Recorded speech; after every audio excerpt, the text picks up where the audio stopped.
Hi అండి, welcome back to Karuna's cooking channel. ఈరోజు non veg కర్రీస్లోకి masala powder తయారు చేసుకుందాము.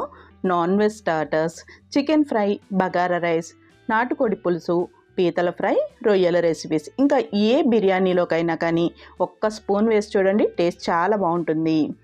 నాన్ వెజ్ రెసిపీస్లోకి మసాలా పౌడర్ తయారు చేయడం కోసం ముందుగా మందంగా ఉన్న ప్యాన్ తీసుకోవాలి. స్టవ్ అప్పుడే ఆన్ చేయొద్దు, అన్నీ వేసిన తర్వాత స్టవ్ ఆన్ చేసుకోవచ్చు.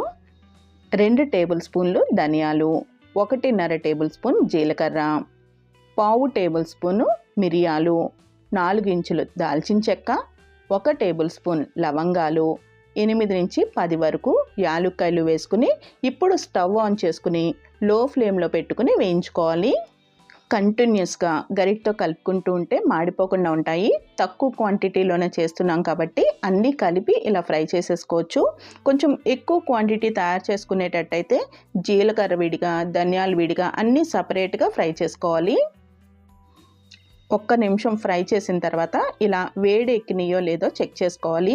కొంచెం పైన వేడెక్కితే సరిపోతుంది. మరి ఎక్కువ ఫ్రై అయిపోతే మసాలా పౌడర్ నల్లగా అయిపోతుంది, కూర కూడా చూడడానికి నల్లగా కనిపిస్తుంది. కొంచెమే వేడి ఉంటుంది కాబట్టి వెంటనే మిక్సీ జార్లోకి వేసేసుకుని గ్రైండ్ చేసుకోవాలి. మరీ మెత్తగా కాకుండా ఇలా బరకగా గ్రైండ్ చేసుకుంటేనే బాగుంటుంది. నాన్ వెజ్ రెసిపీస్ దేనిలోకైనా కానీ ఈ మసాలా పౌడర్ని వేసుకోవచ్చు. ఇలా గ్రైండ్ చేసుకున్న మసాలా పౌడర్ని ప్లేట్లోకి వేసుకుని కొంచెం చల్లారిన తర్వాత గాజు సీసాలో స్టోర్ చేసుకుని ఎప్పుడు కావాలంటే అప్పుడు యూస్ చేసుకోవచ్చు. మామూలుగా ఉండే కూరని సూపర్ టేస్టీగా తయారు చేసే ఈ మసాలా పౌడర్ రెసిపీ మీకు నచ్చినట్టయితే కరుణాస్ కుకింగ్ ఛానల్ని సబ్స్క్రైబ్ చేసుకోవడం మర్చిపోకండి. Thank you for watching Karuna's cooking channel.